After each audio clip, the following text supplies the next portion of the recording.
Hi everyone, I hope you're really well. It's been quite a while since I filmed my last video because I've been on holiday to Iceland. We had my nan over for a week and it was Amy's birthday. So that's the reason. I'm not ill, everything is alright, but thank you so much to everyone who reached out and asked, and I just didn't have time to film a video.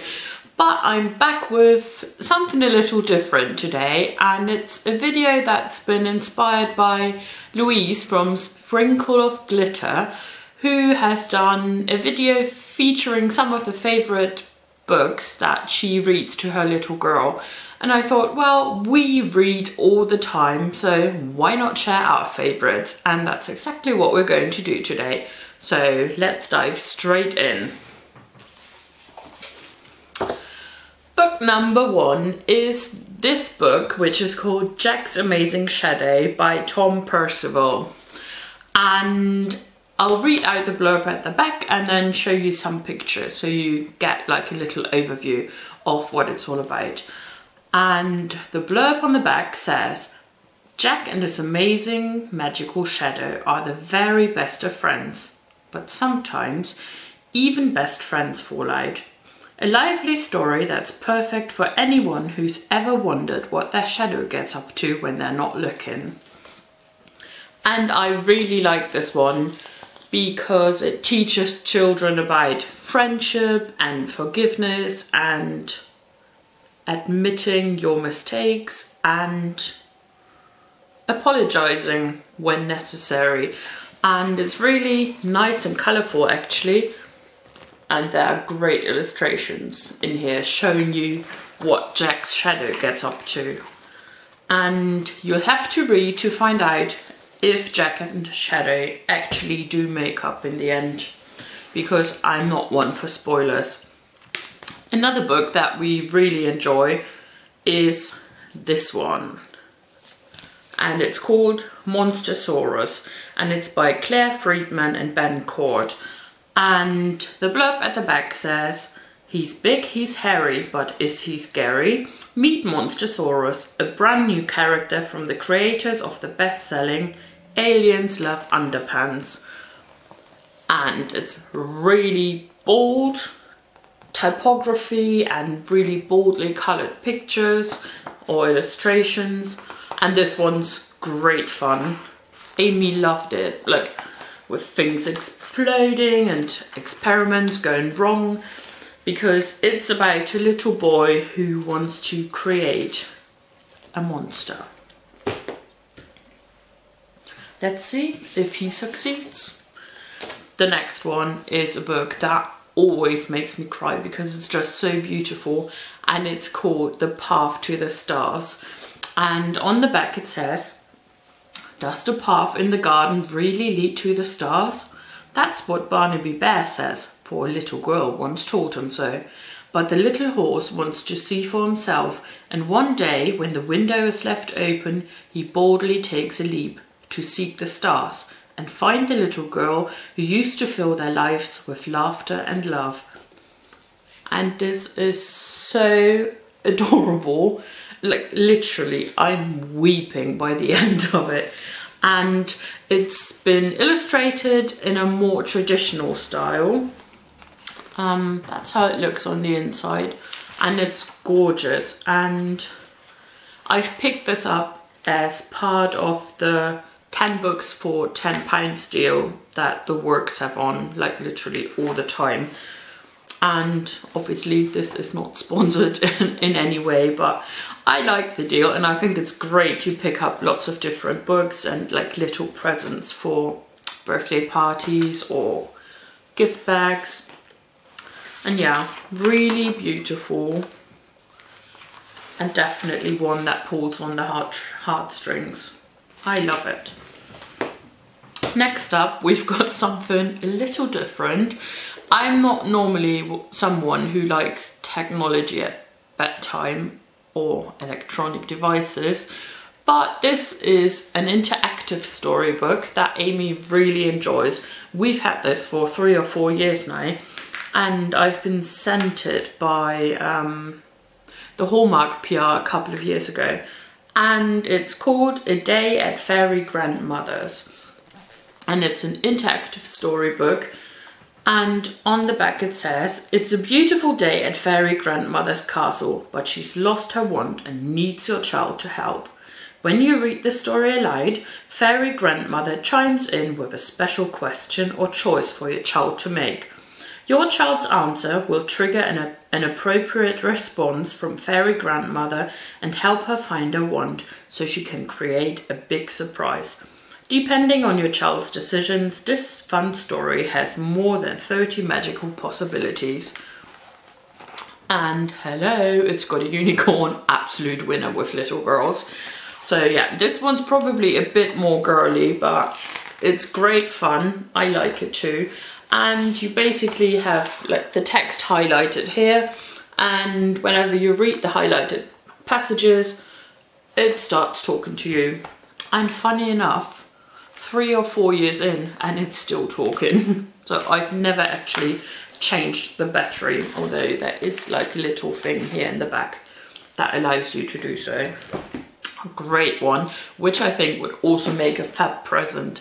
Unfortunately, I'm not well prepared and I don't really know if they're actually still being made, but definitely check out like your local Hallmark store and see what's going on there. Next up, we've got a funny one that's fab for boys and girls, and it's called Spaghetti with the Yeti, and it's by Adam and Charlotte Guillen and Lee Wildish. And it's about a little boy called George who sets off up a mountain path to try and discover the Yeti. Can he track down this mysterious beast, and will it like eating spaghetti? That's the question. You'll have to read it to find out. It's good fun and the pictures are fab. He meets like, I mean, check her out. They're hilarious. So yeah, really nice little one. And I believe, no, I don't believe, I've got no idea why I picked this up, but it's a nice one. As is the next one, because obviously I wouldn't show it to you any other way. So the next one is called Errol and His Extraordinary Nose, and it's by David Conway and Roberta Angaramo. I've got no idea. Roberta, I'm sorry if I've butchered your name, but I guess that's how you pronounce it.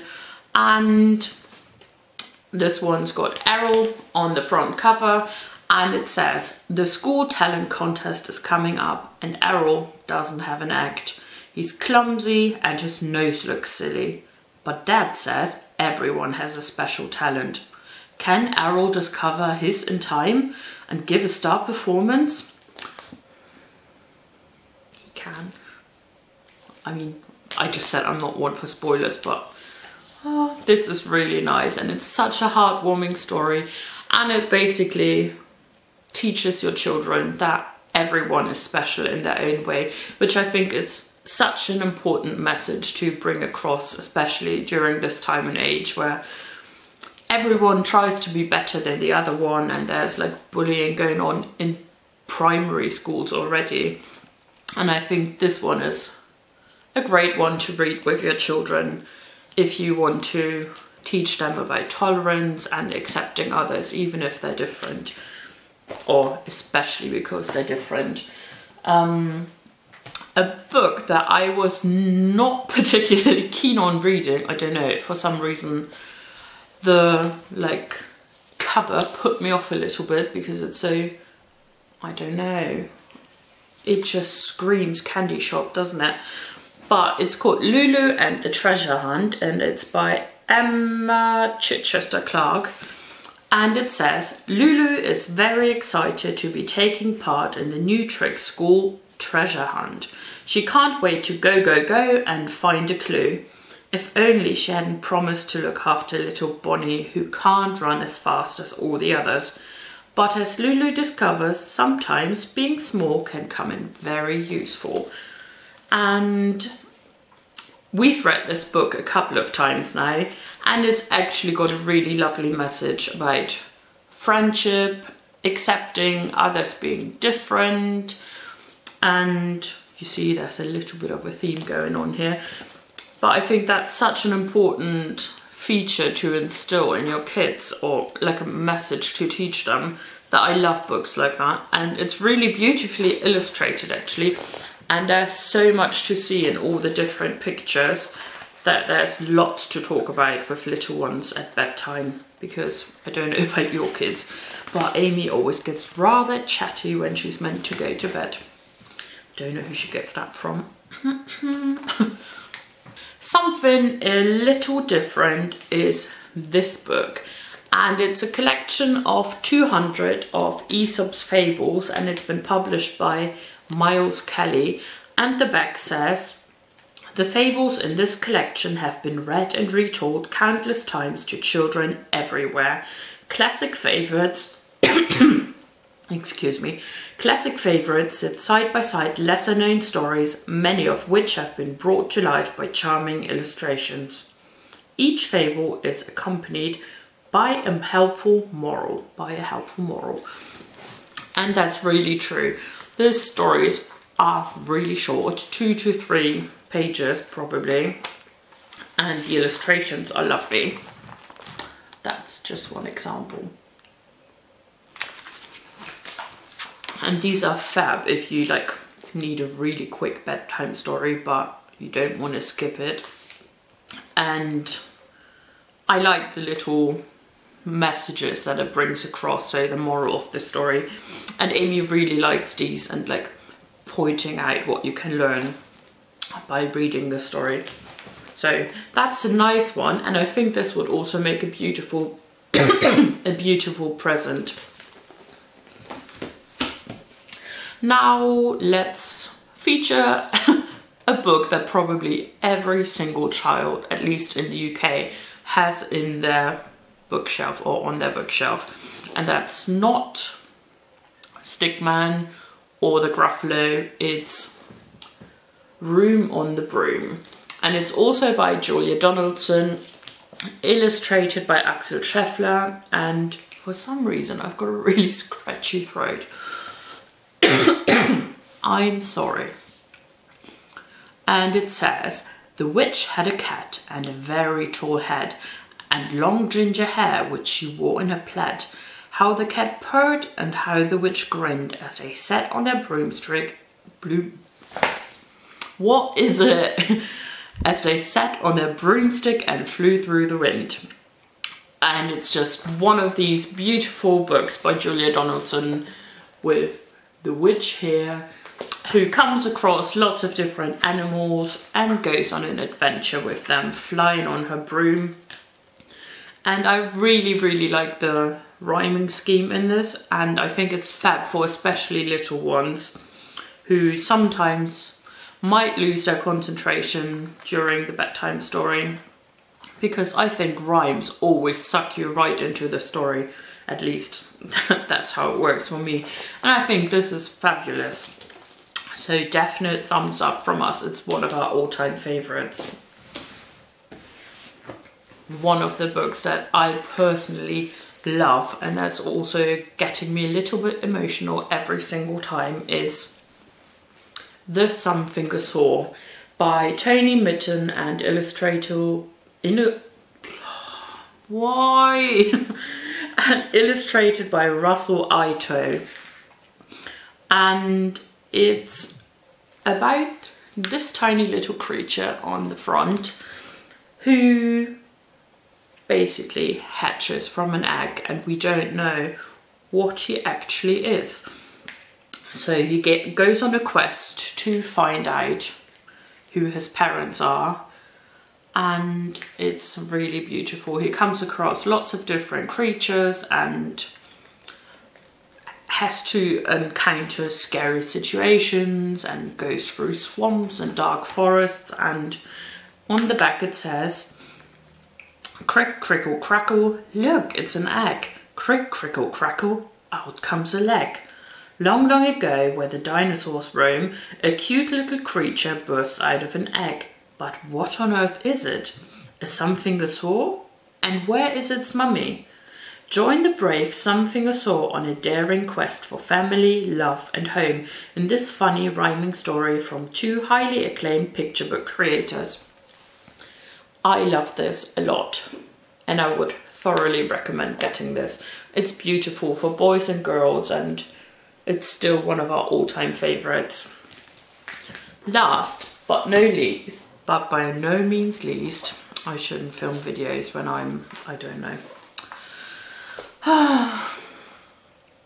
Last but by no means least, we've got The Day the Crayons Quit, one of Amy's absolute favourite books ever. And it's been written by Drew Daywald and illustrated by Oliver Jeffers. And we love it. It's about crayons who write letters to a little boy and they're complaining about being used too much, and some of them complain that they aren't being used at all, and the little boy goes on to find a solution for their problems, and you'll have to read it to find out what he's doing. I love this book. The illustrations are really nice. So you've always got a letter on one of the two pages and a picture featuring the colour of the crayon. And Amy's absolute favourite is the page with the peach crayon. I'm not going to tell you why though, it's hilarious. So yeah, that's our 10 favourite books.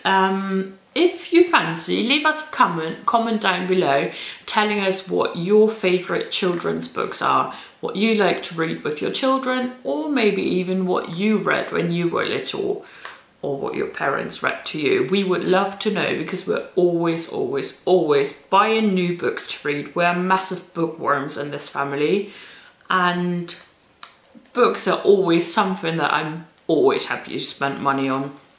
So if you like this video and maybe you even want to see part 2 of this, give this video a thumbs up, hit the subscribe button so you don't miss the video, and take care of yourselves.